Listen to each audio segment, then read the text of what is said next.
আত্মহত্যার সময় কালিমায়ে শাহাদাত পড়লে গুনাহ মাফ হবে কিনা? আত্মহত্যা করা এটা কবিরা গুনাহ, অনেক বড় অপরাধ এবং গুনাহ। এখন কেউ গুনাহ করার সময় যদি কালিমায়ে শাহাদাত পাঠ করে তাহলে এই গুনাহ কি রহিত হয়ে যাবে? রহিত হয়ে যাবে না। অতএব কালিমায়ে শাহাদাত যদি কেউ পাঠ করেও আত্মহত্যার সময়, আল্লাহ মাফ করুন, তারপরও সে আত্মহত্যাকারী হিসাবে কবিরা গুনাহে লিপ্ত হিসাবে দুনিয়া থেকে গেল, সে কালিমা পড়তে পড়তে গেছে, সেই কারণে তার এই আত্মহত্যা হালাল হয়ে গেছে, বৈধ হয়ে গেছে, এবং আল্লাহ তাকে এর জন্য কোনো জবাবদিহি করবেন না, কোনো গুনাহ হবে না, কোনো শাস্তি হবে না, এমনটি মনে করবার কোনো কারণ। তবে আল্লাহ রাব্বুল আলামিন কাকে কি বিচার করবেন, কার কি ফয়সালা করবেন, সেটার একমাত্র একচ্ছত্র ক্ষমতা এবং নিয়ন্ত্রণ সম্পূর্ণ তার। এটি তার ইখতিয়ারাধীন বিষয়। এ বিষয়ে আমরা নিজেদের থেকে কোনো মন্তব্য করতে পারবো। আত্মহত্যাকারী ব্যক্তি কোন হাদিসে তাকে চিরকাল জাহান্নামে যাবে সেই মর্মে বলা হলেও আহলুস সুন্নাহ ওয়াল জামাতের উলামায়ে কেরাম এবং এ হাদিস সহ হাদিস সমূহের বিশ্লেষক উলামায়ে কেরাম তাদের এই হাদিস সম্পর্কে ব্যাখ্যা হলো, বিশ্লেষণ হলো যে এর দ্বারা যদি কেউ আত্মহত্যাকে বৈধ মনে করে, তার কথা বোঝানো হয়েছে হারামকে হালাল মনে করলে সে ঈমান হারা হয়ে যায়, সেই হিসাবে সে চিরস্থায়ী জাহান্নামী হবে, অথবা এখানে দীর্ঘমেয়াদে জাহান্নামের কথা বোঝানো হয়েছে। কিন্তু এটা ঠিক যে আত্মহত্যা করে মারা গেলে এটি ভয়াবহ অপরাধ করে মারা যাওয়া। আত্মহত্যা করে মারা যাওয়ার মানে হলো আল্লাহর প্রতি আস্থা এবং বিশ্বাস তার নাই, হারিয়ে গেছে, সেই কথার প্রমাণ করা। আল্লাহর প্রতি আস্থা বিশ্বাস থাকলে সে কখনো আত্মহত্যা মানুষ করে মনের কষ্টে, মনের দুঃখে, দেয়ালে পিঠ ঠেকে গেছে তখন। ঈমানদার মনে করে আমার দেয়ালে পিঠ ঠেকার পরও ভরসার জায়গা আছে না নাই? ঈমানদার তার সকল দুয়ার যদি বন্ধ হয়ে যায়, তারপরও একটা দুয়ার খোলা, সেটা কোন দুয়ার? আল্লাহ রাব্বুল আলামিনের দুয়ার। বিধায় ঈমানদার কখনো নিরাশ হতে পারে। ইউনুস আলাইহিস সালাম যদি মাছের পেটে যাওয়ার পরও আবার বেঁচে ফিরে আসতে পারেন পৃথিবীর সকল বিজ্ঞানের সকল যুক্তি, ব্যাখ্যা, বিশ্লেষণ, তত্ত্ব, লজিক সবকিছুকে উল্টে দিয়ে, মুসা আলাইহিস সালাম যাকে পৃথিবীতে আসা ঠেকাবার জন্য শত শত শিশু হত্যা করেছে ফেরাউন, আল্লাহ তাআলা সেই মুসা আলাইহিস সালামকে শুধু বাঁচিয়ে রেখেছেন তা নয়, ফেরাউনের ঘরে ঢুকিয়ে বাঁচিয়েছেন। আল্লাহ যা চান পৃথিবীর সমস্ত মানুষ না চাইলেও আল্লাহ তা করেন। এই বিশ্বাস যেহেতু ঈমানদারের আছে, এই জন্য আল্লাহ তাআলা বলেছেন ওয়ালা ইয়াইআস মিন রাউহিল্লাহি ইল্লাল কওমুল কাফিরুন। আল্লাহর রহমত থেকে যারা অবিশ্বাসী, যারা কাফের, আল্লাহর প্রতি ঈমান নাই, এরা ছাড়া ঈমানদার কখনো আল্লাহর রহমত থেকে নিরাশ হতে পারে? ভাইরা আমার, যে অবিশ্বাসী, যার আল্লাহর প্রতি ঈমান নাই, এই বেচারা তো হতভাগা, তার কোনো অভিভাবক নাই, সে অভিভাবক হারা। যালিকা বিআন্নাল্লাহা মাওলাল্লাযীনা আমানু ওয়া আন্নাল কাফিরিনা লা মাওলা লাহুম। ঈমানদারদের অভিভাবক কে? আর যে আল্লাহর প্রতি ঈমান আনে নাই, তার কোনো অভিভাবক। এই জন্য দেখবেন যাদের মধ্যে আল্লাহর প্রতি ঈমান নাই, তাদের বিপদ আপদে পেরেশান হয়ে তারা ডিপ্রেশনে ভুগে আত্মহত্যার দিকে চলে যায়, কারণ আর কোনো উপায় নাই। আর ঈমানদার জানে তার কি আছে উপায়। এক ডক্টর, তিনি তার অভিজ্ঞতা শেয়ার করে বলছিলেন যে আমাদের কাছে ক্যান্সারের পেশেন্ট যখন জানে না যে সে ক্যান্সারের রোগী, আসার পর পরীক্ষা নিরীক্ষার পর যখন ধরা পড়ে ক্যান্সার, যদি অন্য ধর্মের অনুসারী হয় বা বিশেষ করে আল্লাহর প্রতি ঈমান নাই, নাস্তিক হয়, বেঈমান হয়, কাফের হয়, তো এরকম নাস্তিক বেঈমান হলে, অবিশ্বাসী হলে, সে এই সংবাদ শোনার পরে তার মাথার উপরে আকাশ ভেঙে পড়ে এবং সে স্যাড ব্যাড শেষ, মানে সে ডিপ্রেশনে চলে যায়। এবং পৃথিবীর অনেক দেশে আছে যে আবেদন করে আগে মরা যায়। ডাক্তারদের কাছে যদি আবেদন করা হয় যে ডাক্তার সাহেব আমার তো ক্যান্সার হয়েই গেছে, বেশি দিন তো আর বাঁচবো না, তো আমি একটু আগে মরতে চাই, ইঞ্জেকশন একটা দিয়ে দেন। তো এই অধিকার তাদেরকে সাংবিধানিকভাবে দেওয়া আছে, তারা সেই ইঞ্জেকশন নিয়ে আগে আগে ঠান্ডা হয়ে যায়। আর ওই একই ডক্টরের বক্তব্য হলো, কোনো পেশেন্ট যদি ক্যান্সারের রোগী ধরা পড়ে আর লোকটা যদি মুসলমান হয়, তাহলে দেখা যায় সে এই সংবাদ শোনার পর সে আল্লাহমুখী হয়ে যায়, নামাজ কালাম শুরু করে, সে আজোয়া খেজুর খাওয়া শুরু করে, জানে এটা সকল ঔষধের মহৌষধ।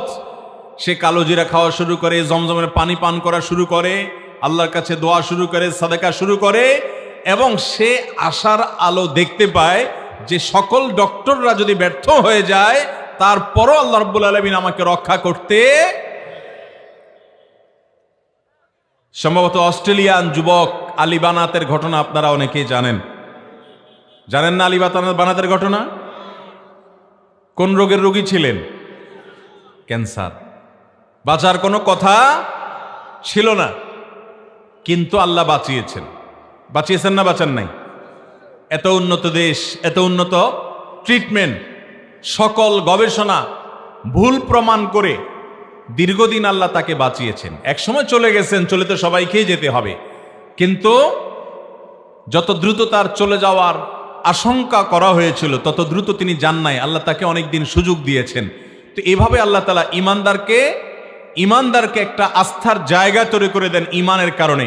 সে জানে আমি ঋণগ্রস্ত হয়ে গেছি, ঋণের বোঝা আমার মাথার উপরে পড়ে গেছে, ব্যবসা বাণিজ্য করতে গিয়ে ধরা খেয়ে গেছি, মান সম্মান টিকে না, ইজ্জত টিকে না, ভয়ঙ্কর একটা পরিস্থিতিতে আছি, দেয়ালে পিঠ ঠেকে গেছে।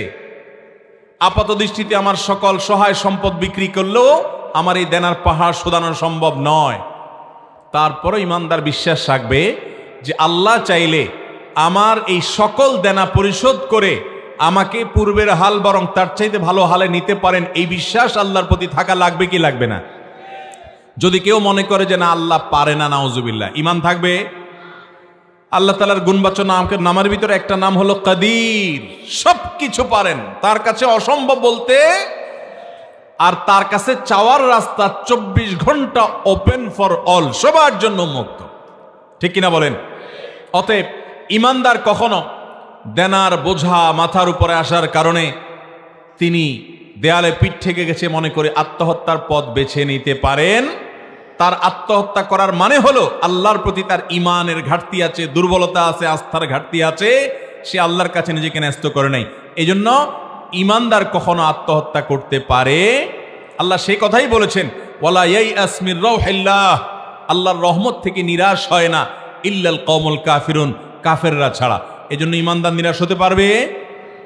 যত বিপদ আসুক, যত পেরেশানি আসুক। আমাদের সমাজে অনেক সময় দেখা যায় যে কেউ অপমানিত হয়েছেন, অসম্মান বোধ করেছেন, তিনি আত্মহত্যার পথে বেছে নেন। কারণ তিনি মনে করেন যে আমার তো আর এই সম্মান উদ্ধার হবে না কখনো, ন্যায়সঙ্গতভাবে হোক আর অন্যায়ভাবে হোক, আমি অপমানিত হয়ে গেছি, আমার আর মুখ দেখাবার জায়গা নেই। এই মুখ দেখাবার জায়গা নেই, এই জায়গা থেকে আল্লাহ তাআলা সবচেয়ে সম্মানিত, সবচেয়ে উজ্জ্বল মুখের অধিকারী করতে পারেন কি পারেন না? পৃথিবীর ইতিহাসে এমন বহু ঘটনা আছে না নাই? অতএব ইমানদার কখনো আল্লাহর রহমত থেকে নিরাশ হতে পারে। লা তাকনাতু মির রাহমাতিল্লাহ, তোমরা আল্লাহর রহমত থেকে নিরাশ হবে না। ভাইরা আমার, এই জন্য বিশ্ব স্বাস্থ্য সংস্থার জরিপ, বেশ কয়েক বছরের জরিপ, একটা বইয়ে উঠে এসেছে, বইটির নাম হলো রব্বি আল্লাহ। এই বইটি অনুবাদ আমার করার সৌভাগ্য হয়েছে, রিয়াদ থেকে, সৌদি আরবের রিয়াদ থেকে এটা প্রিন্ট হয়েছে। সেখানে একটা আর্টিকেল আছে যে পৃথিবীর যেই কোনো ধর্মের মানুষের মধ্যে আত্মহত্যার প্রবণতা সবচাইতে কম হলো মুসলমানদের মধ্যে, সবচাইতে কম। আর আত্মহত্যার প্রবণতা সবচেয়ে বেশি হলো নাস্তিকদের মধ্যে। কারণ ওই যে তাদের ভরসার কোনো জায়গা নাই। এই যে কোভিড-19 চলে গেল, সবচেয়ে তুলনামূলকভাবে সবচেয়ে ভালো ছিল সারা বিশ্বব্যাপী মুসলমানরা। আপনি খুঁজে দেখেন, মিডল ইস্ট দেখেন, আপনি আমাদের এই অঞ্চল দেখেন, আপনি পশ্চিমা দুনিয়া দেখেন, সারা ওয়ার্ল্ডকে আপনি যখন কম্পেয়ার করবেন দেখবেন তুলনামূলকভাবে মুসলিম কান্ট্রিগুলা, মুসলমানদের অধ্যুষিত এলাকাগুলো তুলনামূলকভাবে অনেক সেফ ছিল। এর অন্যতম একটা কারণ হলো যে মুসলমান তার একটা বড় কথার জায়গা আছে আল্লাহ ভরসা। আর আল্লাহ তাআলা বলেছেন ওমাইয়া তাওয়াক্কাল আলাল্লাহ ফাহুয়া হাসবুহ, যে আল্লাহর উপরে ভরসা করার মতো করতে পারবে আল্লাহ তার জন্য যথেষ্ট হয়েই যাবে। অতএব আমাদের আস্থা আল্লাহর উপরে থাকবে কি থাকবে না? আল্লাহ আমাদেরকে সেরকম পাক্কা ইমানদার হওয়ার তৌফিক দান করুন। খবরদার, জীবনের কোনো কঠিন পরিস্থিতিতে আত্মহত্যার পথে পা বাড়ানো যাবে, কিন্তু এরপরও যদি কোনো মুসলমান না বুঝে অতি আবেগে বা অতি ব্যথায় ব্যথিত হয়ে তিনি যদি আত্মহত্যার পথ বেছে নেন এবং তিনি যদি আত্মহত্যার সময় কালিমা পাঠ করেন, যদি এর কারণে তার ওই হারামটা হালাল হয়ে যাবে না, গুনাহ মাফ হয়ে যাবে না, তারপরও তিনি ইমানদার থাকেন, বেঈমান হন না, সেজন্য আহলে সুন্নাত জামাতের বিশ্বাস হলো এই লোককে যদি আল্লাহ তাআলা শাস্তি দেনও তারপরও তার ঈমান নিয়ে দুনিয়া থেকে যাওয়ার কারণে একসময় তিনি জান্নাতে আসবেন ইনশাআল্লাহ। এছাড়া আল্লাহ তাআলা চাইলে এই লোকটার এই অপরাধ মাফ করে তাকে সরাসরি জান্নাতও দিতে। তবে নবী করিম সাল্লাল্লাহু আলাইহি ওয়াসাল্লামের হাদিস থেকে বোঝা যায় আত্মহত্যাকারীর জন্য ভালো কিছু অপেক্ষা করার সম্ভাবনা খুব কম। আল্লাহ রহমত করলে যে কোনো মানুষকে মাফ করতে পারেন। শিরক করে যদি কেউ তওবা ছাড়া মারা যায় তার কথা ভিন্ন, তাকে আল্লাহ মাফ করবেন না। অতএব আত্মহত্যাকারী ব্যক্তির জন্য আমরা দোয়াও করব, তাদের পক্ষ থেকে দান সদকাও করতে পারবো, কারণ তারা মুসলমান থাকে, অমুসলমান হয় না। আল্লাহ তাআলা আমাদের সবাইকে আল্লাহর প্রতি ভরসা স্থাপনকারী মুসলমান হওয়ার তৌফিক দান করুন। রমজানে ফরজ রোজার সময় অসুস্থতার কারণে অনেক রোজা ভাঙতি পড়ে, থাকার ইচ্ছা আছে কিন্তু ভোর রাতে উঠতে না পারায় রোজাগুলো থাকা হয় না। রাতের খাবার খেয়ে সাহারি না খেয়ে রোজা রাখলে রোজা হবে কিনা?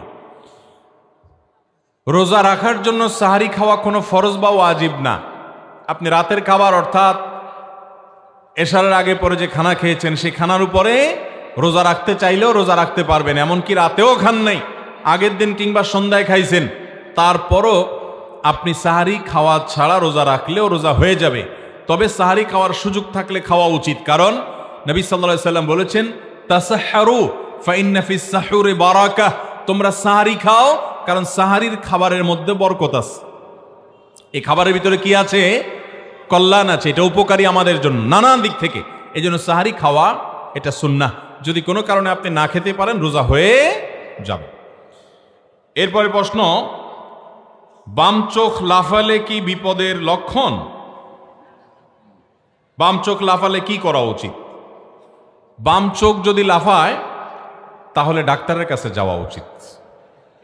মানে অতিরিক্ত যদি লাফায় অস্বাভাবিক পর্যায়ে, তাহলে একজন ভালো আই স্পেশালিস্টের কাছে যাওয়া উচিত যে আমার চোখে কোনো সমস্যা হয়েছে কিনা, এত বেশি লাফাচ্ছে কেন। তাহলে ডাক্তারের কাছে গিয়ে আপনি চেক আপ করে ট্রিটমেন্টের ব্যবস্থা করবেন।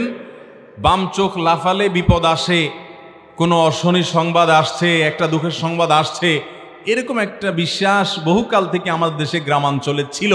আলহামদুলিল্লাহ এগুলো আস্তে আস্তে হারিয়ে যাচ্ছে, এগুলো আস্তে আস্তে দূর হচ্ছে আলহামদুলিল্লাহ। কিন্তু এখনো পর্যন্ত অনেকে এগুলো ধরে রাখছে। বাম চোখ লাফালে অনেকে এটার প্রতি বিশ্বাস করে না, কিন্তু বলে হুজুর বিশ্বাস করি না যে এটাতে কোনো বিপদ আসবে, আমার সেই ঈমান আছে, আমি তাওহীদে বিশ্বাসী, আমি জানি এর কোনো ক্ষমতা নাই, তারপরও মনের ভিতরে এটা কেমন কেমন করে। অনেক লোক আছে না এরকম, যে বাম চোখ বেশি লাফালাফি করলে সে জানে এই লাফালাফিতে কোনো ক্ষয়ক্ষতি হবে না, এগুলো অযথা কথা, ভিত্তিহীন কুসংস্কার, মিথ্যা কথা, ভুল কথা। বাম চোখ আর ডান চোখ লাফালাফির সাথে আমাদের কোনো দুঃখ, কোনো সুখ সংবাদ আসার কোনো সম্পর্ক নাই। তারপরও বাম চোখটা বেশি লাফাইলে অনেকে একটু ভয় ভয় পায় যে না জানি কোনো দুঃখের সংবাদ আসতেছে কিনা। এগুলোর সবগুলা শয়তানি কুমন্ত্রণা, এগুলোকে প্রশ্রয় দেওয়া যাবে। যদি কখনো বাম চোখ লাফানোর পরে বিপদ আসে তাহলে কি করবেন? তাহলে বুঝবেন এটা কাকতালীয়, মানে এটা খেটে গেছে আর কি, এর সাথে চোখ লাফানোর কোনো সম্পর্ক। এই বিপদ আমার এমনি আসতো, চোখ না লাফাইলেও। যে বেচারার বাম চোখ মেলতেই পারে না, অসুস্থ, তার বিপদ আসে না? তাহলে যার চোখই নেই, অন্ধ, এই বেচারার বিপদ আসে না? তাহলে বোঝা গেছে লাফানোর সাথে আপনার এই আপদ বিপদের কোনো সম্পর্ক, এগুলো কুসংস্কার। ঠিক একইভাবে আমাদের সমাজে অনেকে মনে করে ডান হাত চুলকালে টাকা আসে, এরকম বিশ্বাস আসেনি? বাম হাতের তালু চুলকালে মনে করে আরে পয়সা আসতেছে রে। তো যেই বেচারার হাতই নেই এর কি হবে? কি বলেন? এর জীবনে টাকা পয়সা আর আসবে না? এগুলা ভিত্তিহীন এবং কুসংস্কার। ইমানদার এই সমস্ত ফালতু বিশ্বাসে বিশ্বাসী হবে না। আমাদের ভালো কিছু আসলে কার তরফ থেকে আসবে? মন্দ কিছু আসলে আল্লাহর ফয়সালা। বিধায় ইমানদার আল্লাহর দিকে রুজু হবে। এরকম কোনো চোখের লাফানি আর হাতে চুলকানি দিয়ে কোনো আলামত বিশ্বাস করা ইমানের সাথে সঙ্গতিপূর্ণ নয়, এটি ইমানের সাথে অসঙ্গতিপূর্ণ। আমার স্বামীর সাথে আমার সম্পর্ক ভালো না, আখেরাতে কি আমি তার সাথেই থাকতে হবে? তার পরিবর্তে কি আমি অন্য কাউকে বেছে নিতে পারবো? মাশাআল্লাহ, আমাদের বোনদের বড় অদ্ভুত অদ্ভুত প্রশ্ন। দেখেন এই কপাল পড়া স্বামী কত খারাপ হলে এই ভদ্র মহিলা জান্নাতেও তার সাথে থাকতে রাজি না। আহা, পুরুষরা সব সোজা হয়ে যান, বেশি বেলায়ন হবেন, এই মহিলা বদদুয়া শুরু করে দিবে, আল্লাহ এই অমানুষের সাথে জান্নাতে আমি থাকতে চাই না। আল্লাহ আমাদেরকে হেফাজত করুন। যাই হোক ভাই, দেখুন প্রথম কথা হলো জান্নাতে কে যাবে বা না যাবে এটা নির্ভর করে তার ঈমান, আমল এবং আল্লাহ রাব্বুল আলামিনের রহমতের উপর। আল্লাহ তাআলা যদি কারোর প্রতি রহমত করেন তিনি জান্নাতে যাবেন। এমনও হতে পারে কোনো স্ত্রী তার আপন আমল দ্বারায় তিনি জান্নাতে চলে গেলেন, স্বামী তার বদামলের কারণে তিনি জাহান্নামে যাবেন। হতে পারে কি পারে না? আসিয়ার স্বামী ছিলেন কে? ফেরাউন জান্নাতে যাবে না জাহান্নামে? আর আসিয়া, দুইজনের সংবাদই কোরআনে আল্লাহ তাআলা জানাই দিয়েছেন, যে জান্নাতে যাবে তার সুসংবাদও জানাই দিয়েছেন, আর যে জাহান্নামে যাবে তার কথাও বলে দিয়েছেন আল্লাহ তাআলা। তাহলে বোঝা গেল যে স্ত্রী জান্নাতে গেলেই যে স্বামী চোখ বন্ধ করে জান্নাতে চলে যাবে এমনটি কোনো জরুরি বিষয় নয়। তবে এটা ঠিক যে স্বামী স্ত্রী একে অন্যের সপক্ষে আল্লাহর কাছে আল্লাহর অনুমতি পেলে সুপারিশ করার সুযোগ পাবে, অন্যজনের কাছে যেরকম অন্যজনের বেলা যেরকম পাওয়া যায়, সেই হিসেবে আল্লাহ তাআলা রহমত করে মৌলিক সব বিষয় মান, আকীদা, বিশ্বাস যদি শিরক মুক্ত থাকে, ঠিকঠাক থাকে, তাহলে সেক্ষেত্রে আল্লাহ তাআলা একজন আরেকজনের সুপারিশের মাধ্যমে আল্লাহ জান্নাত দিতেও পারেন। এটা সম্পূর্ণ আল্লাহর ইখতিয়ারাধীন বিষয়। তবে এই প্রশ্নের মূল কথা হলো বা শেষ কথা হলো যে জান্নাতীদেরকে আল্লাহ তাআলা জান্নাতে যে ঢুকাবেন তাদের অন্তরে আল্লাহ তাআলা বলেছেন ওয়ানাযা'না মা ফি সুদুরহিম মিন গিল, জান্নাতীদের অন্তর গিল, হিংসা, বিদ্বেষ, শত্রুতা যা আছে এগুলো সব বের করে দিয়ে তাদেরকে ফ্রেশ করে আল্লাহ জান্নাতে ঢুকাবেন। অতএব দুনিয়াতে আপনার স্বামীর প্রতি আপনার যে জেদ আছে, দুঃখ আছে, ক্ষোভ আছে, আপনি যখন জান্নাতে যাবেন এগুলো কিচ্ছু থাকবে না ইনশাআল্লাহ। আমরা দোয়া করি আমাদের এই বোনের জন্য আল্লাহ তাআলা তার স্বামীকে যেন তার চক্ষু শীতলকারী স্বামী বানায় দেন। যদি ভদ্রলোক অমানুষ হয়ে থাকে আল্লাহ যেন তাকে মানুষ বানায় দেন, আর এই বোনটাকে যেন সবর এবং ধৈর্য ধারণ করার তৌফিক দান করেন। অতএব স্বামী হিসাবে আমাদের ভালো থাকার চেষ্টা করতে হবে। ভাই আপনারা সবাই একটা হাদিস জানেন, নবী করিম সাল্লাল্লাহু আলাইহি সাল্লাম বলেছেন খায়রুকুম লিআহলিহি ওয়া আনা খায়রুকুম লিআহলি, তোমাদের মধ্যে সবচেয়ে ভালো মানুষ কে? এই যে এত বিশাল বড় প্যান্ডেলে এত হাজার হাজার মানুষ, আমাদের এই মানুষগুলোর মধ্যে ভালো মানুষ কারা? নবী করিম সাল্লাল্লাহু আলাইহি সাল্লাম বলেছেন যারা বিয়ে শাদী করে ফেলেছেন তাদের মধ্যে ভালো মানুষ হলেন তারা যারা তাদের স্ত্রীর কাছে আসলেই ভালো মানুষ হিসাবে স্টাবলিশ করতে পারছেন, নিজেকে প্রতিষ্ঠিত করতে পারছেন, পরিচিত করতে পারছেন, সার্টিফিকেট নিতে পারছেন বউয়ের কাছ থেকে। এখানে চেয়ারম্যান সাহেব আছেন, চেয়ারম্যান সাহেব আপনার চারিত্রিক সনদপত্র দিবে, মেম্বার সাহেবরা এলাকাতে, ওয়ার্ড মেম্বাররা, কাউন্সিলররা ওনারা চারিত্রিক সনদপত্র দেন, জনপ্রতিনিধিরা দেন, তাই না? নবী করিম সাল্লাল্লাহু আলাইহি সাল্লাম বলেছেন চারিত্রিক সনদপত্র এটা দেওয়ার জন্য সবচেয়ে উপযুক্ত ব্যক্তি হলো প্রত্যেক লোকের বউ। কারণ বাহিরে সে যত ভালো সাজুক না কেন আসল রূপটা সবাই চাইতে বেশি চিনে কে? স্ত্রী। এই জন্য নবী সাল্লাল্লাহু আলাইহি সাল্লাম বলেছেন তোমাদের মধ্যে স্ত্রীদের কাছে আমি সবচাইতে ভালো। অর্থাৎ নবী সাল্লাল্লাহু আলাইহি সাল্লাম কি তার স্ত্রীগণ এরকম ভালোবাসতেন। অতএব ভাইরা আমার, স্ত্রীদের সাথে দুরাচরণ করা যাবে, তাদের সাথে যদি খারাপ আচরণ করেন তারা আপনাকে ভালো বলবে? এই জন্য বাড়িতে গিয়ে জিজ্ঞেস করবেন বউকে যে আজকে হাদিস শুনলাম বউয়ের কাছে ভালো হলে সে আল্লাহর কাছেও নাকি ভালো, তো আমার সম্পর্কে তোমার মন্তব্য কি? বউরে এটা জিজ্ঞেস করার পরে যদি দেখেন যে ফিক করে হেসে দিছে তাহলে বুঝবেন লক্ষণ খারাপ।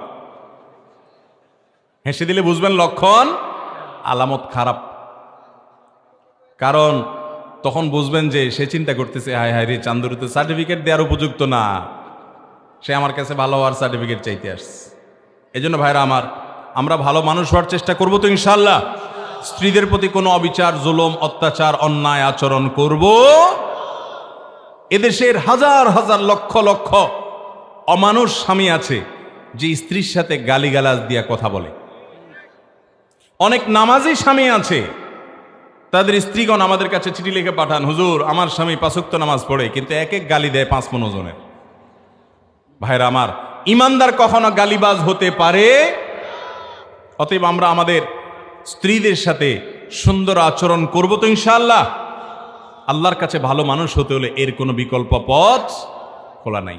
আপনার স্ত্রী যদি মন থেকে বলে যে আমার সাহেব, আমার বাড়িওয়ালা, আমার স্বামী উনি আসলে একজন ভালো মানুষ, দিল থেকে যদি সেই কথা বলে, আপনি খুশি হন যে আল্লাহর খাতে আপনি ভালো ইনশাআল্লাহ। অতএব ভালো থাকার চেষ্টা করবো না ইনশাআল্লাহ। বউদের সাথে গালিগালাজ করবেন, অন্যায় বিচার করবেন, জুলুম নির্যাতন করবেন। অনেক অমানুষ স্বামী আছে, বাহিরে কিছু হলেই হলো আইসা বউর উপরে উথামতাম শুরু করে। ভাইরা আমার, আমাদের নবী করিম সাল্লাল্লাহু আলাইহি সাল্লামের কয়েকজন স্ত্রী ছিলেন, জীবনে কোনোদিন তাদের শরীরে টোকা দেয়া তো পরের কথা, একটা কটু এবং শক্ত কথা কোনোদিন বলেন নাই।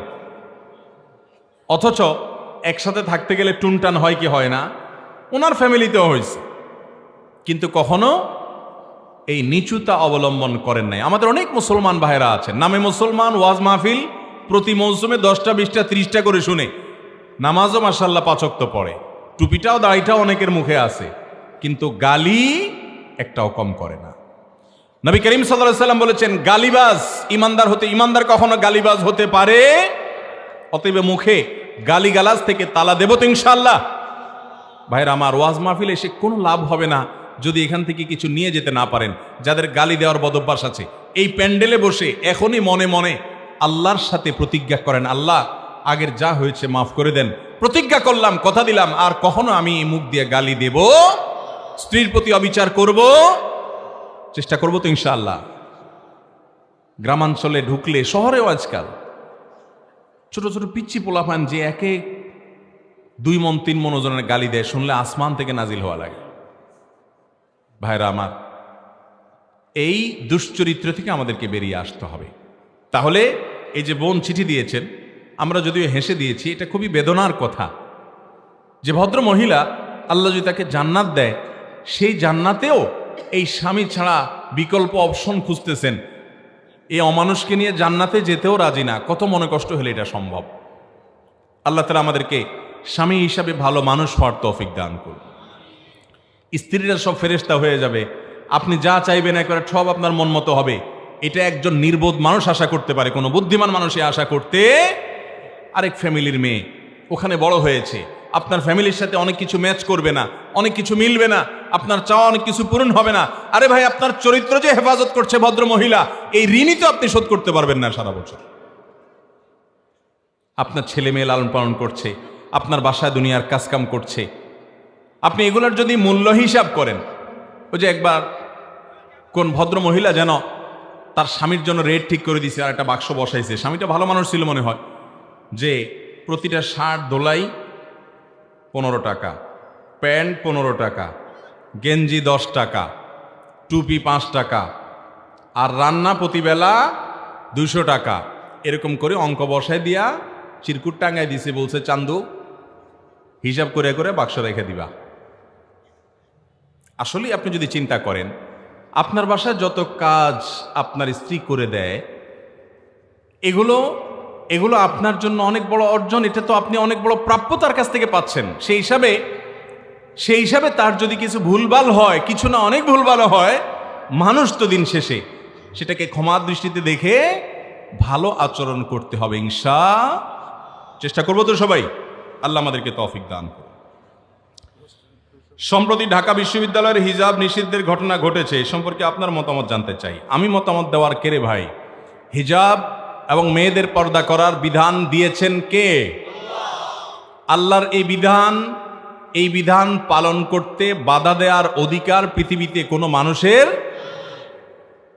আমাদের সংবিধান আমাদের প্রত্যেকটা মানুষকে যার যার ধর্ম পালন করার অধিকার দিয়েছে না দেয় নাই? তাহলে সেক্ষেত্রে একজন মেয়ে যদি হিজাব এবং পর্দা করে পড়াশোনা করতে চায়, তাকে হিজাব পড়তে যদি বাধা সৃষ্টি করা হয়, তাহলে সেটা ওই নারীকে শিক্ষা থেকে বঞ্চিত করার ষড়যন্ত্র ছাড়া আর কিছুই না। ইউনিভার্সিটিতে যদি একটা মেয়ে খোলামেলা পোশাকে যেতে পারে, সেটা যদি তার অধিকার থাকে, একটা মেয়ে হিজাব পরে যাওয়ার অধিকার অবশ্যই তার। এই অন্যায় আচরণ যদি কোনো শিক্ষা প্রতিষ্ঠান থেকে, কোনো ডিপার্টমেন্ট থেকে, কোনো শিক্ষক যদি এই অন্যায় আচরণ করার উদ্যোগ নেয়, প্রত্যেক মুসলমানের উপরে ফরজ হলে এই অন্যায় আচরণের প্রতিবাদ করা। এবং এইটা এমন একটা ইস্যু, এই ইস্যুতে কেউ আমরা চুপ থাকতে পারবো না। আমার বোন তিনি ইউনিভার্সিটিতে পড়তে যাবেন, তাকে আপনি বলবেন তুমি কান খোলো, নাক খোলো, গলা খোলো, মাথা খোলো, চুল খোলো। এই ফাইজলামদের একটা সীমা থাকা উচিত। আপনি বলবেন আইডেন্টিফিকেশনের দরকার আছে। আইডেন্টিফিকেশন চিনাতে আসছেন আমাদেরকে, আমরা আইডেন্টিফিকেশন বুঝি না? যখন করোনা ছিল তখন আইডেন্টিটি কিভাবে চিহ্নিত হয়েছে? হয় নাই? করোনা এসে পৃথিবীতে বহু কিছু শিখাই গেছে আমাদেরকে, শিখায় নাই? করোনার সময় অনেক সময় দেখা গেছে আইডেন্টিটি নিশ্চিত করবার জন্য কেউ যদি মাস্ক মুস সব খুলতে নিছে, বরং যে আইডেন্টিটি নিশ্চিত করতে গেছে ওই ভদ্রলোক বলছে ভাই খোলা লাগবো না, আপনি রাখেন। ঠিক না ভাই? ঠিক। মরণের ভয়ে তখন তো সবই হয়ে গেছে। অতএব আইডেন্টিটির অজুহাতে মেয়েদের বোরকা পড়তে, হিজাব পড়তে বাধা দেওয়া শিক্ষা প্রতিষ্ঠানে, এটা রীতিমতো ক্রাইম, এটা রীতিমতো অপরাধ, অন্যায় আচরণ, এটা রীতিমতো। এই অপরাধটা আজ ঢাকা ইউনিভার্সিটিতে ঘটেছে এমন না, আমরা প্রায় সময় শুনি দাড়ি থাকলে সে আপনার ইউনিভার্সিটিতে যেতে পারবে না, টুপি তো পড়তে পারবে না, টাকনু পরে পাজামা পড়তে পারবে না। আরে ভাই, এটা কি মগের মূল্যক নাকি? অতএব এই সমস্ত শিক্ষক নামের কলঙ্ক, এদেরকে চিহ্নিত করতে হবে। এরা দেশে অশান্তি সৃষ্টি করতে চায়। মুসলমান প্রধান একটা দেশে বোরকা পরে যেতে পারবে না মেয়ে, ইউনিভার্সিটি কার জন্য?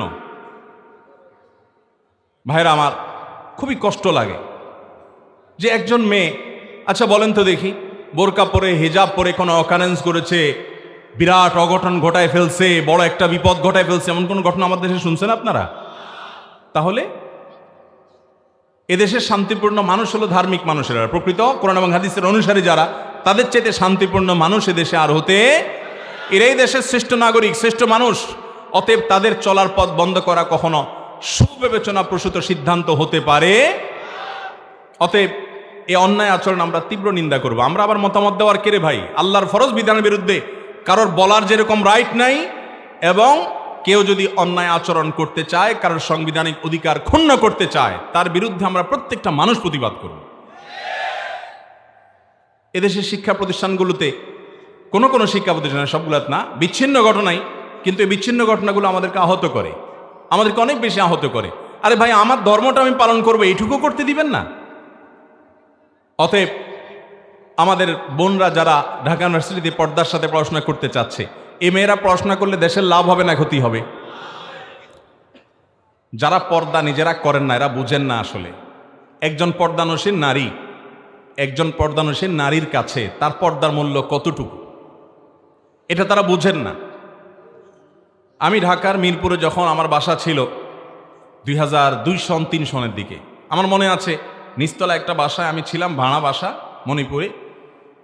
তো জানালা দিয়া চোর, আমার ওয়াইফ শোয়া ছিল বিছানায়, তার গলার চেইনটা টান দিয়ে নিয়ে গেছে। এবং আমি গরিব মানুষ, ওই একটা চেইনই তার সম্বল বলতে গেলে। আমি তো চেইন নিয়ে গেছে চোরে, এটা নিয়ে হাউতাশ করছিলাম, কিন্তু ভদ্রমহিলা বলছে আরে রাখো তোমার চেইন। এ চোর বেটা বদমাইশ আমাকে দেখছে সারাক্ষণ জানলা দিয়ে, আমি তো এই দুঃখে মরতে বাঁচতেছি না, তুমি চেন নিয়ে আসো। একজন পর্দানসীন নারীর পর্দা লঙ্ঘন হলে, তার পর্দাহীনতা হলে, এটা তার জন্য যে কত বেদনার, এটা যে তার জন্য কত কষ্টের। যারা মত প্রকাশের স্বাধীনতার কথা আমাদেরকে সারাদিন বুলিয়ে আওড়ান, শেখান, সে মানুষগুলো যদি এরকম কাজ করে আমাদের কষ্ট লাগে, এটা কখনো গ্রহণযোগ্য হতে পারে? একজন দিনদার ধার্মিক মেয়ে শিক্ষিত হোক, এটা আমরা চাই কি চাই না? তারা শিক্ষিত হলে দেশের লাভ হবে কি হবে না? গত কয়েক বছর আগে, সম্ভবত 2 বছর আগে, আমাদের সারা বাংলাদেশের মেডিকেল পরীক্ষায় মেডিকেল ভর্তি পরীক্ষায় প্রথম স্থান অধিকার করেছেন একজন নারী, যে আপাদমস্তক বোরকা ঢাকা। এই সংবাদটা কি আমাদের জন্য আনন্দের না বেদনার? তাহলে এই মেয়েগুলোকে যদি আপনি বোরকা খুলতে বাধ্য করেন, তার কাছে আপনার ওই শিক্ষাকে ছুঁড়ে ফেলে দিয়ে তার বোরকা রক্ষা করা অনেক গুরুত্বপূর্ণ, আপনি জানেন না। তাহলে এই মেয়েগুলোকে যদি শিক্ষা থেকে বঞ্চিত করা হয়, দেশের লাভ হবে না ক্ষতি হবে? অতএব যারা বিশ্ববিদ্যালয়ে, স্কুল কলেজে মেয়েদেরকে বোরকা পড়তে বাধা দেয়, বাধা সৃষ্টি করে, এরা দেশের শত্রু। এরা দেশের শিক্ষায় নারীরা এগিয়ে যাক সেটা তারা চায় না। এরা মুসলমানরা শিক্ষিত হোক, তাদের জ্ঞান বিজ্ঞানকে কাজে লাগাক, এটা তারা চায় না। ইউনিভার্সিটিতে খোলামেলা পোশাকে চলতে পারে, কই সেটা নিয়ে কোনো শিক্ষককে আপত্তি করতে দেখলাম না। তাহলে সেটা নিয়ে যদি আপত্তি না করেন, একজন মেয়ের যদি অধিকার হয়ে থাকে, বোরকা পরাও আমার বোনের অধিকার। বিধায় এ সমস্ত অন্যায় আচরণের তীব্র নিন্দা করি। আমরা মাঝে মধ্যে যখন এই সমস্ত কথা শুনি, হৃদয়ে রক্তক্ষরণ হয়, খুবই কষ্ট লাগে। আমরা আশা করব যে এই সমস্ত অতি উৎসাহী ইসলাম বিদ্বেষী শিক্ষকদের চিহ্নিত করা হোক এবং তাদেরকে আইনের আওতায় আনা হোক। এরপরে প্রশ্ন হলো, নতুন শিক্ষাবর্ষে নতুন বইয়ে ডারউইনের মত মানুষ বানর থেকে মানুষ হওয়ার মতবাদ প্রকাশ করা হয়েছে, এ বিষয়ে কি বলবেন? আপনারা কি মানুষের সন্তান না বানরের সন্তান? আমি তো মানুষের সন্তান হিসাবে আমি মনে করি আদম আলাইহিস সালামের সন্তান, বিধায় আমি কোনো বানরের সন্তান এ বিশ্বাসে আমি বিশ্বাসী না। এখনো যদি কেউ নিজেকে বানরের সন্তান হিসাবে বিশ্বাসী মনে করতে পারেন, পরিচয় দিতে পারেন, এটা তার ব্যাপার। আমরা আদম আলাইহিস সালামের সন্তান। কোরআন পরিষ্কারভাবে আমাদের আদি পিতা আদম আলাইহিস সালামের সৃষ্টি, তারপরে পৃথিবীতে মানুষের পরম্পরা টিকে থাকার পুরো হিস্ট্রি কোরআনে যা বর্ণিত হয়েছে, সে আলোকে কোনো মুসলমান বানর থেকে নিজেদের সৃষ্টি হয়েছে বা সেখান থেকে মানুষ এর জন্ম হয়েছে, মানুষের শুরু হয়েছে বা সেখান থেকে মানুষ এসছে, এরকম কোনো ধ্যান ধারণা একজন মুসলমান রাখতে পারে? এই বিশ্বাসী হওয়া মানে কোরআনকে অস্বীকার করা। বিয়ের পর হাতে চুড়ি, নাকে ফুল দিতেই হবে এমন কোনো বাধ্যতামূলক বিষয় আছে? না, এমন কোনো বাধ্যতামূলক বিষয় নাই যে মেয়েরা বিয়ের পরে হাতে চুড়ি পরতেই হবে, নাকে আপনার ফুল দিতেই হবে, এমন কোনো বাধ্যবাধকতা নাই। তবে হ্যাঁ, কোনো অঞ্চলের যদি আঞ্চলিক একটা কি বলে এটাকে সংস্কৃতি থাকে যে বিবাহিত মেয়েরা এগুলা করে, তাহলে সেটা গ্রহণযোগ্য হতে পারে। এবং সেটা তো আর হালাল হারামের বিষয় না, জায়েজ না জায়েজের বিষয়, এটা আঞ্চলিক বিষয় হতে পারে যে এই অঞ্চলে বিবাহিত মেয়েরা এরকম করে আর অবিবাহিত মেয়েরা এরকম করে না, এরকম কোনো আঞ্চলিক বিশেষ কোনো আইডেন্টিফিকেশন থাকতে পারে বা পার্থক্য থাকতে পারে। কিন্তু কোনো অবস্থাতে আপনার ইসলামের দৃষ্টিতে বিবাহিত মেয়েদের জন্য এগুলো পরা আবশ্যক।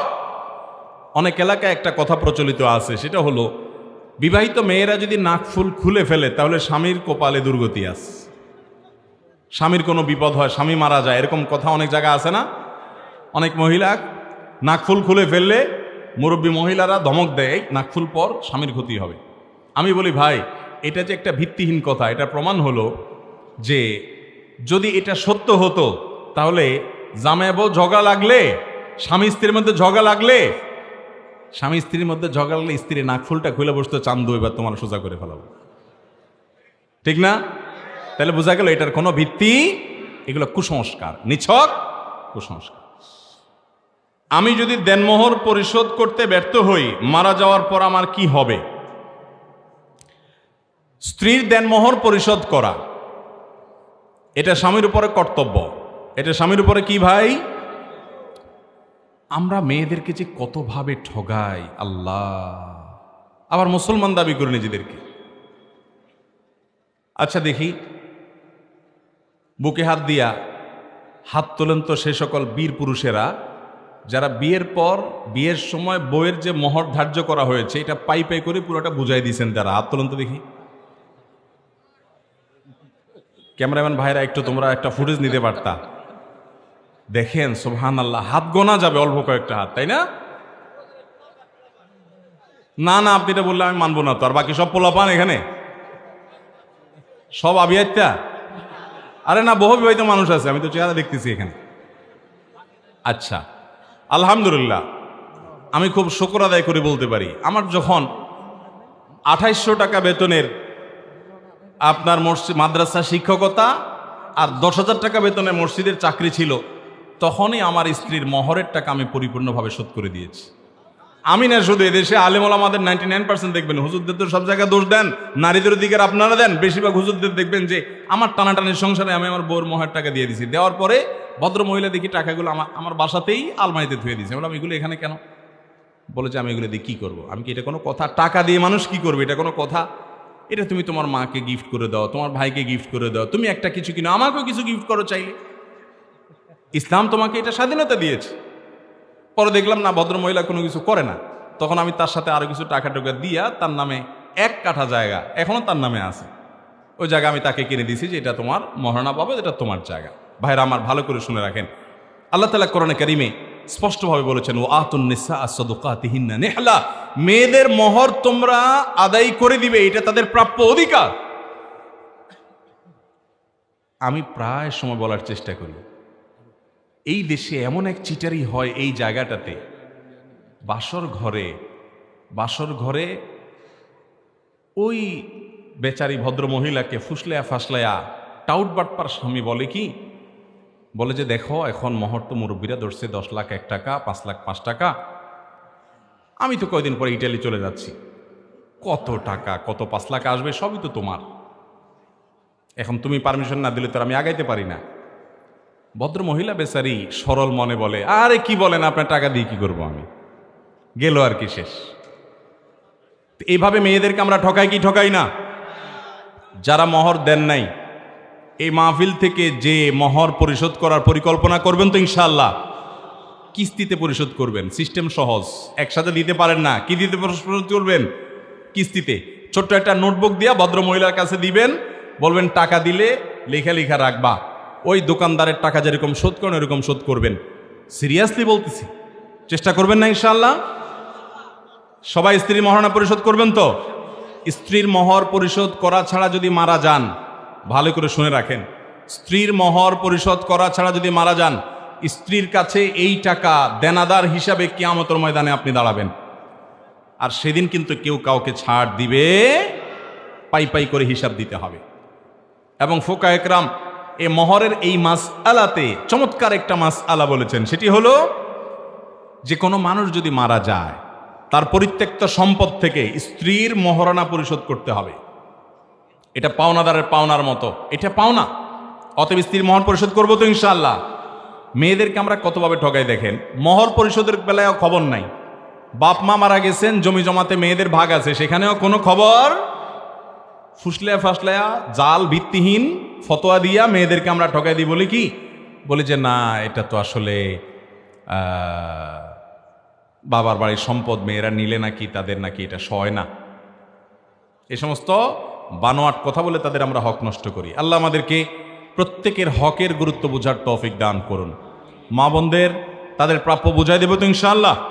অতএব যদি দেনমোহর পরিশোধ করতে আপনি ব্যর্থ হন, মারা যাওয়ার পর আপনার পরিত্যক্ত সম্পদ থেকে পাওনাদারের পাওনা যেরকম পরিশোধ করা হয়, আপনার স্ত্রীর মহরও কি করতে হবে? পরিশোধ করতে হবে। একজন মুমিনের 24 ঘন্টার রুটিন কি জানালে উপকৃত হবে? চমৎকার একটি প্রশ্ন। একজন ইমানদারের 24 ঘন্টার রুটিন কেমন হবে? ইমানদার ভোরে ফজরের ওয়াক্ত হলে, আজান হলে ঘুম থেকে উঠে অজু করে সুন্দর করে, পুরুষ হলে জামাতের সাথে গিয়ে, মহিলা হলে বাসায় নামাজ পড়বেন খুব ধীরস্থিরতার সাথে, সুন্দর সাথে। এরপরে ফজর নামাজের পর তিনি সকাল সন্ধ্যার দোয়াগুলো, ফজর নামাজের পর অথবা আগে সময় থাকলে আগে সকালের দোয়াগুলো, সকাল সন্ধ্যার দোয়াগুলো পাঠ করবেন। সুযোগ থাকলে সূর্য ওঠার 15-20 মিনিট পর 2 রাকাত ইশরাক পড়বেন। এরপর তার কাজে কামে তিনি বের হয়ে যাবেন। সকালে ঘুমানোটা এটা আমাদের জন্য স্বাস্থ্যগত দিক থেকে উপকারী বিষয় নয়, আর কোরআন হাদিসের দৃষ্টিতে প্রশংসনীয় কোনো বিষয় নয়। এরপরে কাজে কামে বের হবেন আল্লাহর নামে, বের হয়ে হালাল উপার্জন করবেন, হারাম উপার্জন করবেন না। কান দ্বারা হারাম জিনিস শুনবেন না, চোখ দ্বারা হারাম জিনিস দেখবেন না। চোখ হেফাজত করে হালাল উপার্জন করে জোহর ওয়াক্ত হলে আজান দিলে মসজিদে এসে পুরুষরা মহিলারা নিজ জায়গাতে কাজ সালাত আদায় করে নেবেন ফরজ। এরপরে 5 ওয়াক্ত নামাজ পরবর্তী দোয়া দুরুদগুলো পড়ে মসজিদ থেকে বের হয়ে যাবেন। আল্লাহ বলেছেন ওয়াইদা ফাইদা কুদিয়াতিস সালাহ ফান্তাশিরু ফিল আরদ, নামাজ শেষ হয়ে গেছে জমিনে বাইর পড়ো, ওয়াবতাগু মিন ফাদলিল্লাহ, আল্লাহর করুণা তালাশ করো। এরপরে যে আপনি আবার জোহর পর্যন্ত প্রয়োজন হলে উপার্জন করবেন, প্রয়োজন না থাকলে বাসায় ফিরে আসবেন। এবং দুপুরে কায়রুলা করা সুন্নাহ, সেই কায়রুলা আপনি শেষ করলেন, জোহর পড়লেন, এরপরে আপনি দুপুরের পর আবার কাজ কাম করলেন, আবার আসর ওয়াক্ত আদায় করলেন, আসর টু মাগরিব সকাল সন্ধ্যার দোয়াগুলো পড়েন, না হলে মাগরিব পরে পড়েন, মাগরিবের সালাত পড়ে এশার আগে আগে খেয়ে ফেলেন। এটা একটা গুরুত্বপূর্ণ ব্যাপার। খানা, রাতের খানা কখন খাওয়া উত্তম? এশার আগে আগে। কিন্তু এশার আগে খানা আমরা খাওয়ার কথা কল্পনাও করি না। এশার আগে খানা খাওয়াটা স্বাস্থ্যের জন্য উপকারী। কেন জানেন? কারণ আপনি খানা খেয়ে ফেলছেন, এরপরে আপনি এশার নামাজ পড়বেন, আপনার এক্সারসাইজ হয়ে যাবে, এগুলো ডাইজেস্ট হয়ে যাবে, এরপর আপনি বিছানা চলে যাবেন, আপনার জন্য স্বাস্থ্যগত দিক থেকে উপকার হবে। আমরা কি করি? এশার নামাজ পড়ে যে ভূতের মতো টেলিভিশনের সামনে রিমোট নিয়ে বসি, আধা ঘন্টা, 1 ঘন্টা, 2 ঘন্টা টক শো, মিষ্টি শো, নাটক, সিনেমা, আউল ফাউল এসব করে টোরে এরপরে কয়টা খায় দপ করে আমরা শুয়ে পড়ি বিছানায়। সব আমরা স্থূল হয়ে যাচ্ছি। এটা স্বাস্থ্যের জন্য ভালো কিছু না।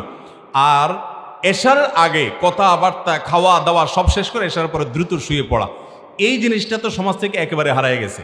আমি নিজেও আমল করতে পারি না পুরোপুরি। তারপর আলহামদুলিল্লাহ আমার বাসায় মাহফিলের মৌসুমের বাইরে আমরা চেষ্টা করি 10টা থেকে 11টার ভিতরে যে কোনো মূল্যে শুয়ে পড়ার। আমাদের সমাজে আজকাল 12টা 1টা না বাজলে আমাদের ঘুম হয় না। রাত দেরি করে শোয়া এটা ফজর নামাজ পড়ার জন্য সহায়ক না বাধা? অতএব ফজর নামাজ পড়তে হলে রাতে তাড়াতাড়ি শুইতে হবে। এছাড়া আমরা জানি এখন সায়েন্টিফিকলি এটা প্রমাণিত, রাতের প্রথম অংশ 10টা থেকে 2টা পর্যন্ত এই টাইমের ঘুমটা মানুষের স্বাস্থ্যের জন্য অনেক ভালো। এতে মানুষের ইমিউন সিস্টেমটা অনেক স্ট্রং হয়, রোগ প্রতিরোধ ক্ষমতা বৃদ্ধি পায়। করোনা যখন আসছে কত কিছু যে আমরা শিখছি, কিন্তু এটা শিখি নেই যে এই সুন্নাত নবী সাল্লাল্লাহু আলাইহি ওয়াসাল্লাম বহু আগে শিখে দিয়ে গেছে। অতএব আমরা এই সুন্নাত সম্মত লাইফস্টাইল গড়ে তুলবো তো ইনশাআল্লাহ। আল্লাহ তাআলা আমাদেরকে তৌফিক দান করুন। অনেক বেশি আমল করতে পারেন না, অসুবিধা নেই ভাই। ইমান বিশ্বাসটা ঠিক আছে, 5 ওয়াক্ত ফরজ নামাজ পড়েন, হালাল উপার্জন করেন, গালমন্দ দেওয়া বা কাউকে অধিকার নষ্ট করা এগুলা করবেন না। আপনার আখলাকটা ঠিক রাখবেন, ইনশাআল্লাহ জান্নাতের পথ সুগম হবে। আল্লাহ আমাদের সবাইকে তৌফিক দান করুন। এরপরের প্রশ্ন হলো, মুসলমানদের বাবা কয়জন? অনেকেই বলে পীর বাবা, কেবলা বাবা, দয়াল বাবা, অমুক বাবা, তমুক বাবা। এত বাবা আসল বাবা কে জানতে চাই। ভাই, মুসলমান কেন, অমুসলমানেরও বাবা কয়জন? একজন। জন্মদাতা বাবা তিনি হলেন কি বাবা। এছাড়া আর মুসলমানের আসলে প্রকৃত অর্থে কোনো বাবা, শ্বশুরকে যে আমরা বাবা বলি সেটা কি আমাদের রিয়েল বাবা হিসাবে বলা? ওইটা তো বাবার মতো মর্যাদা তুল্য, সেই দিক থেকে আমরা বলি। আপনার যখন কোনো ফর্ম ফিল করতে হয়, পিতার নামের ঘরে কি আপনি শ্বশুরের নাম লেখেন? তাহলে বোঝা গেল আপনি তারা আসলে বাবা হিসাবে, মানে ওই প্রকৃত জন্মদাতা বাবা হিসাবে আপনি বাবা বলেন না। এটা কথার কথা বলেন সম্মান দেওয়ার জন্য, এটা ঠিক আছে, এতটুকু জায়েজ আছে। এছাড়া কোনো শিক্ষক, কোনো মুরব্বী পিতৃতুল্য, তাকে আপনি পিতৃতুল্য বলতে পারেন। কিন্তু মুশকিল হলো আজকাল যে ওই যে বলে না কেবলা বাবা, কি পীর বাবা, দয়াল বাবা, কত বাবার কথা শুনলাম। সুবহানাল্লাহ। একটা মানুষের এত বাপ থাকলে এটা তো ভালো কথা না ভাই। বাপ থাকবে কয়জন?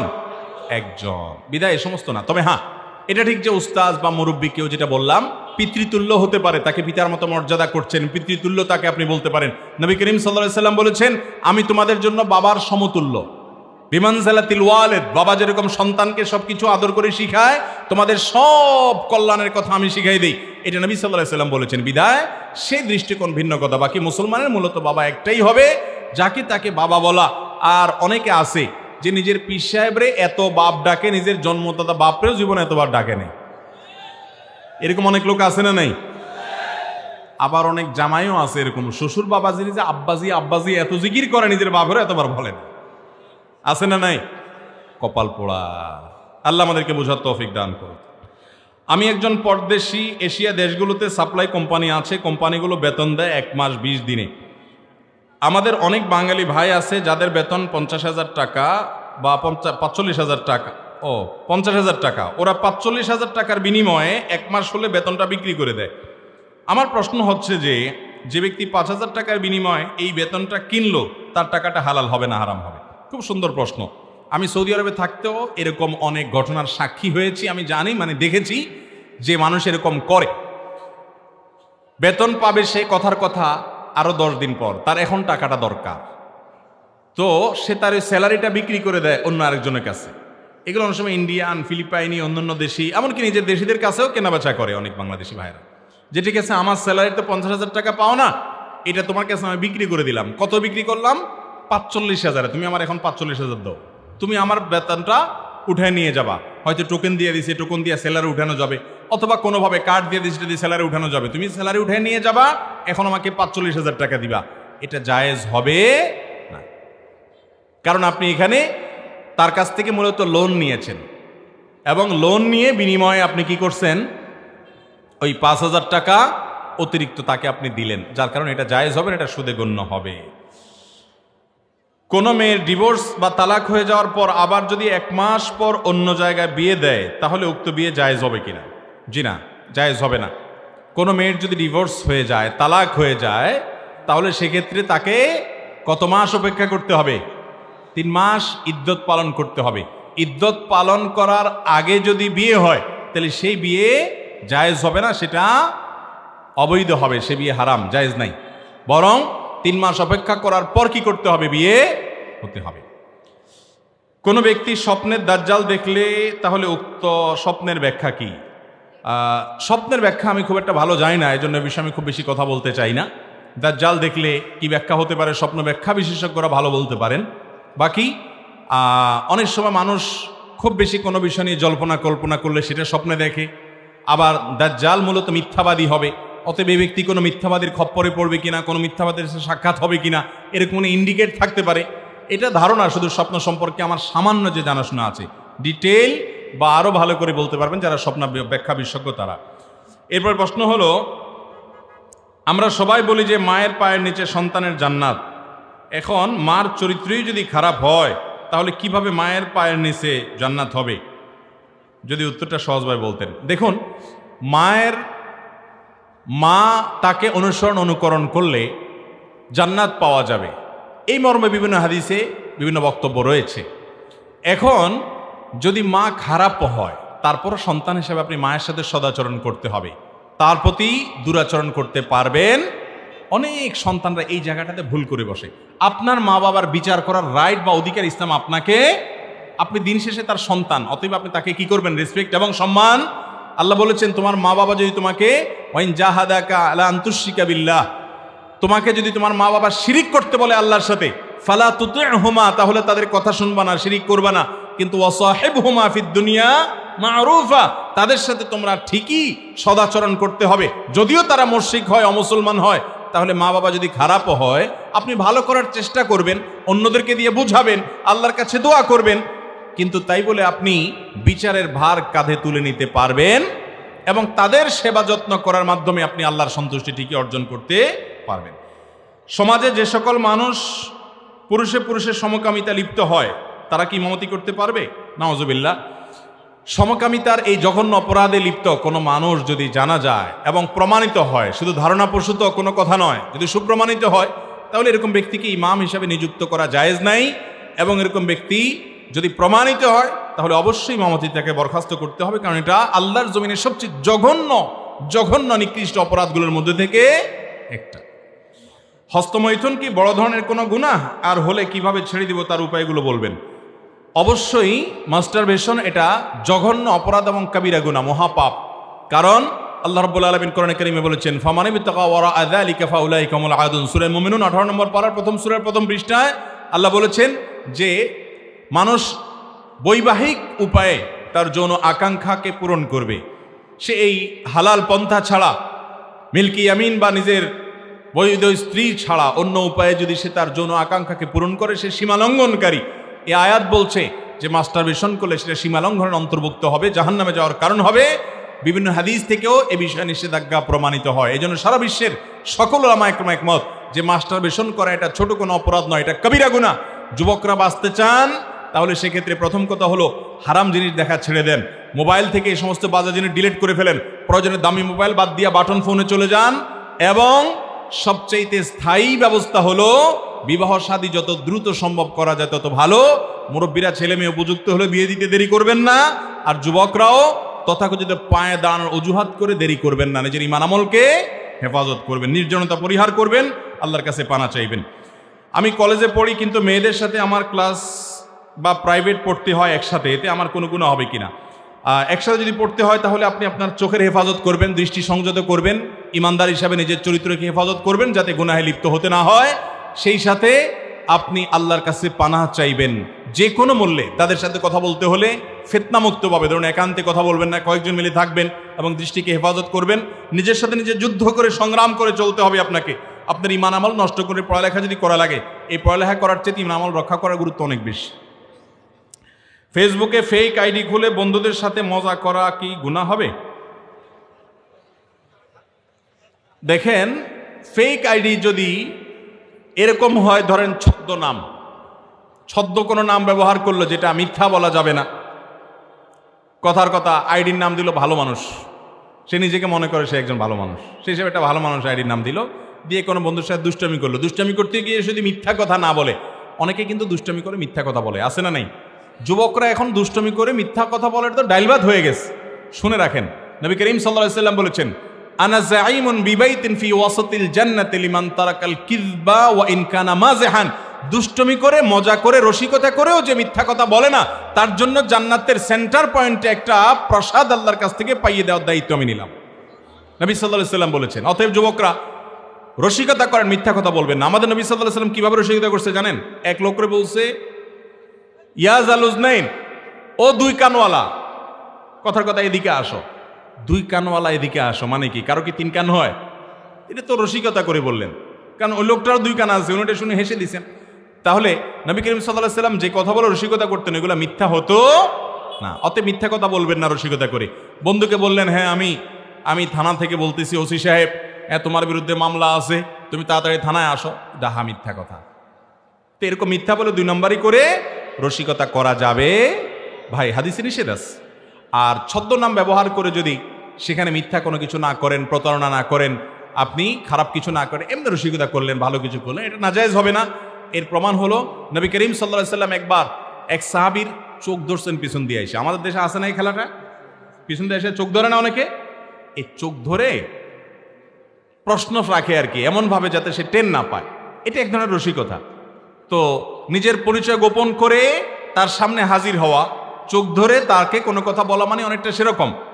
অতএব সেটা যদি জায়েজ হয়, তাহলে এরকম ছদ্ম নাম ব্যবহার করা জায়েজ হতে পারে। কিন্তু ছদ্ম নামে আপনি দুই নম্বরই করবেন, প্রতারণা করবেন, সেটা কি হবে না? জায়েজ হবে না।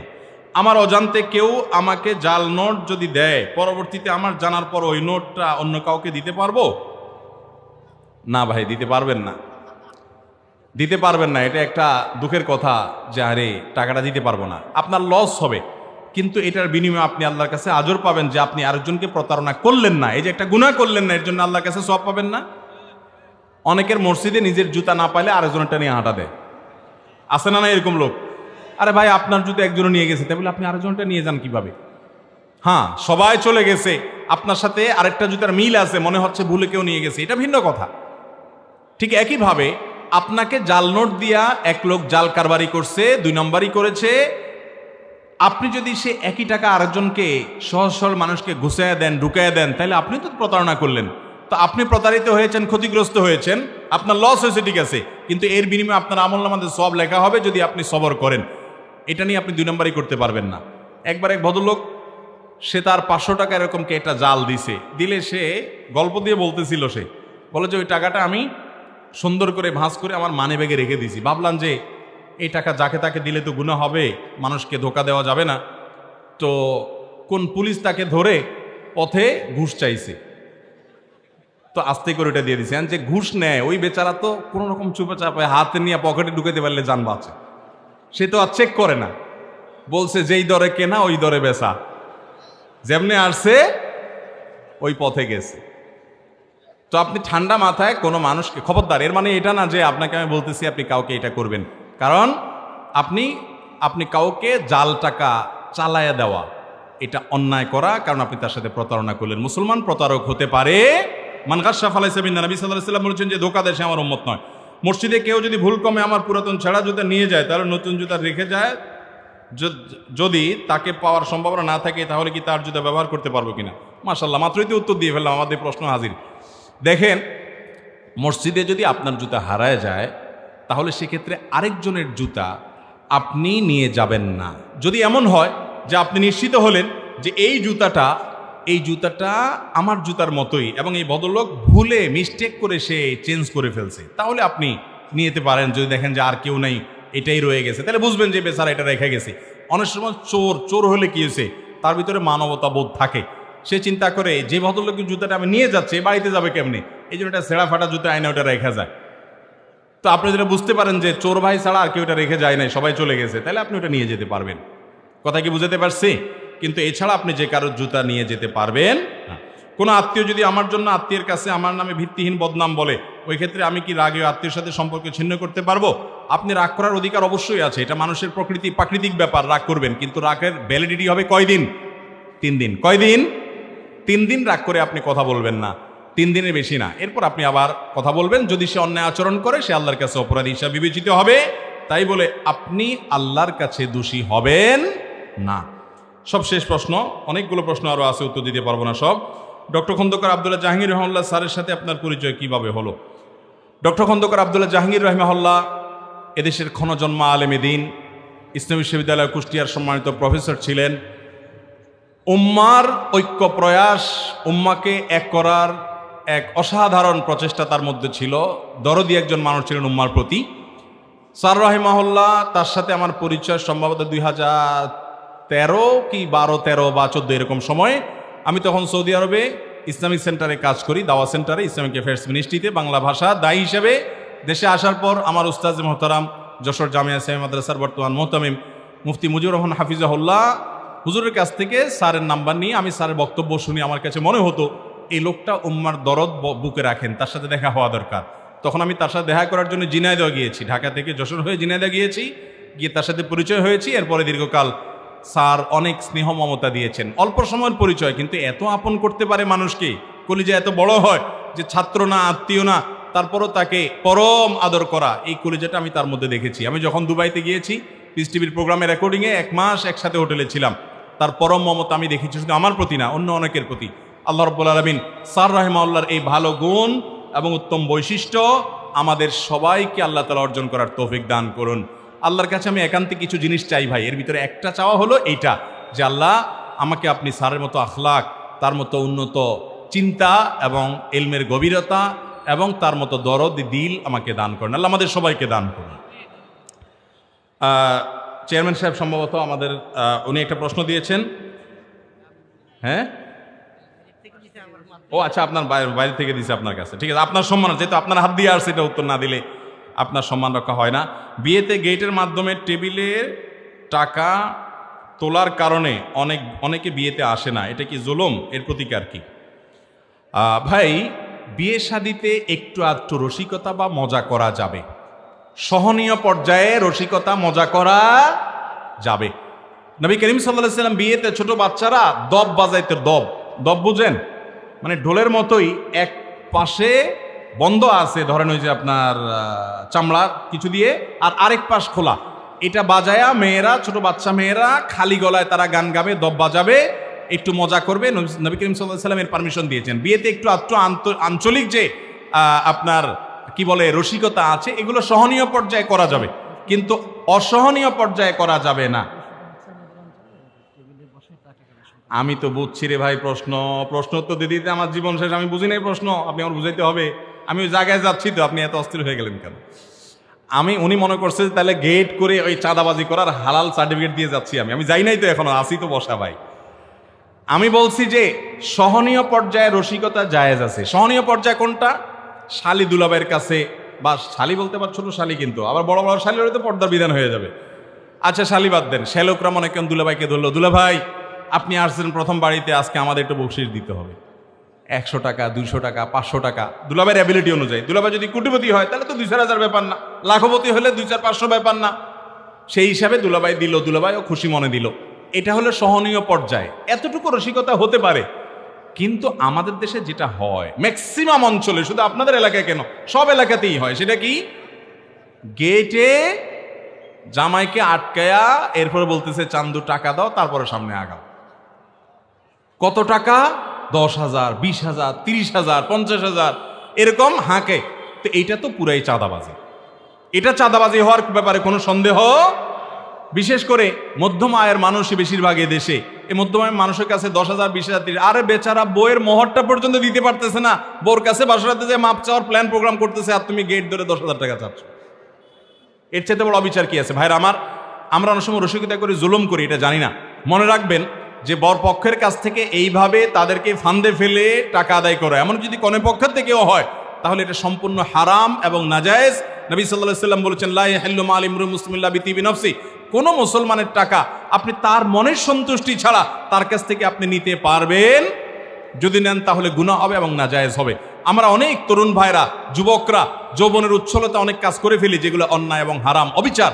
আমাদের বিবেক আমাদেরকে বলা উচিত যে আমি অন্যায় করতে পারি না। ওই যে সহনীয় পর্যায়ে 200, 500, 1000, 2000 দাবি করলেন, উনিও খুশি হয়ে দিল, সেটা ভিন্ন কথা। অনেক সময় জামাই দিতে বাধ্য হয়, বেচারা পকেটে না থাকলে আশেপাশে সবার পকেট কুড়ায় কাছায় দেয়, কারণ বিয়ে করতে আসছি ফেরত যাবে নাকি, তারপরও তাকে দিতে হয়। এরকম পরিবেশ তৈরি করে বাধ্য করে টাকা নেওয়া জুলুম এবং গুনাহ, এটা জায়েজ হবে না। আল্লাহ তাআলা আমাদেরকে বুঝার তৌফিক দান করুন।